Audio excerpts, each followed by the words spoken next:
उत्तराखंड का नया मुख्यमंत्री कौन होगा, इसको लेकर तरह तरह की अटकलें चल रही हैं और भारतीय जनता पार्टी के खेमे में भी खलबली मची है। सियासी जानकार अलग अलग तरीके के नाम उछाल रहे हैं और बीजेपी में भी इससे उलझन बढ़ रही है। इस बीच उत्तराखंड बीजेपी के सांसदों ने प्रधानमंत्री नरेंद्र मोदी से मुलाकात की।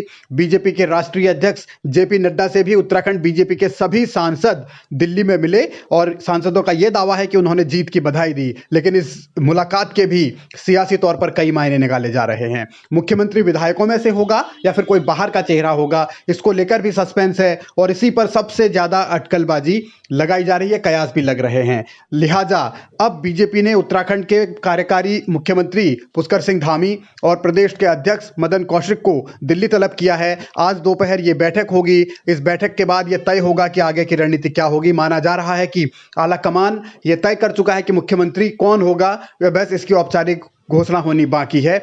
राजनाथ सिंह, प्रधानमंत्री नरेंद्र मोदी, जेपी नड्डा, अमित शाह की बैठक हुई और उसमें तय किया गया है कि अगला सीएम का चेहरा किसे बनाया जाएगा। लेकिन अभी तक औपचारिक तौर पर इसका ऐलान नहीं हुआ है और लगातार देहरादून में भी हाल फिलहाल बैठकों का दौर चलता रहा है। कई विधायक पुष्कर सिंह धामी से मिले और इन विधायकों ने धामी को मुख्यमंत्री बनाए जाने की वकालत भी खुले तौर पर की है।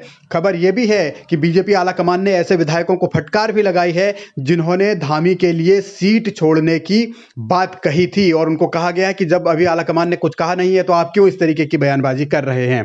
लेकिन यह एक अलग पहलू है। हाँ, इतना जरूर है कि राजनीतिक तौर पर मौजूदा हालात में बीजेपी के सामने संकट इस बात का है कि अगर वो विधायकों में से मुख्यमंत्री चुनते हैं तो किसे चुनते हैं और अगर नहीं चुनते हैं तो या बाहर से लाते हैं तो वो चेहरा कौन होगा। और इसी उलझन में रणनीति बन रही है, बातचीत अलग अलग नेताओं से की जा रही है और पुष्कर सिंह धामी का नाम कुछ विधायकों ने लिया है। तो पुष्कर सिंह धामी का अंदर खाने विरोध भी बहुत है, इस बात से भी इनकार नहीं किया जा सकता, क्योंकि जब उन्हें पहली बार सीएम बनाया गया था तब भी उनका विरोध सीनियर नेताओं ने किया था और इस बार भी जब वो चुनाव हार चुके हैं तो उनको मुख्यमंत्री बनाए जाने का क्या मतलब है, इस तरीके की सुगबगाहट भी बीजेपी के भीतर है। अब धामी को लेकर आलाकमान क्या सोचता है और प्रदेश की लीडरशिप में उनको लेकर किस तरीके की प्रतिक्रिया है, ये अलग अलग पहलू हैं। लेकिन जब तक औपचारिक ऐलान हो नहीं जाता तब तक राजनीतिक गलियारों में अटकलों का दौर चलना स्वाभाविक है, क्योंकि रेस में निशंक का भी नाम है, इसके अलावा अजय भट्ट का भी नाम तैर रहा है। सियासी फिजाओं में कई और नाम भी दौड़ रहे हैं। तो मुख्यमंत्री कौन होगा, इसी पर अगर हलचल है तो मुलाकातों का दौर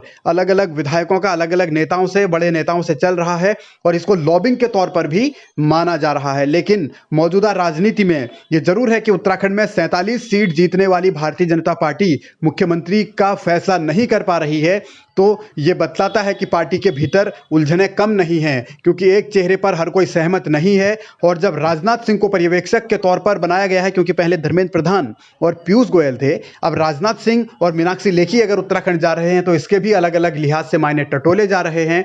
और राजनाथ सिंह जब विधानमंडल दल की बैठक में शामिल होंगे तो वो बैठक सिर्फ औपचारिकता होगी या फिर वहां भी बीजेपी अपने लोकतांत्रिक होने का एक तरीका पेश करेगी और अलग अलग पहलू होंगे। क्योंकि अजय भट्ट ये कह चुके हैं पहले ही कि विधानमंडल दल की बैठक में अगर किसी एक नाम पर सहमति नहीं बनी तो चुने हुए विधायक वोटिंग करेंगे और उस आधार पर जिसका नाम सबसे ज्यादा आएगा, यानी जो जिसके पक्ष में वोट ज्यादा पड़ेंगे, वही मुख्यमंत्री होगा। तो ये बतलाता है कि बीजेपी में अभी उलझने बहुत हैं, सवाल बहुत हैं। अब दिल्ली से क्या रास्ता निकलेगा, इंतजार इसका है।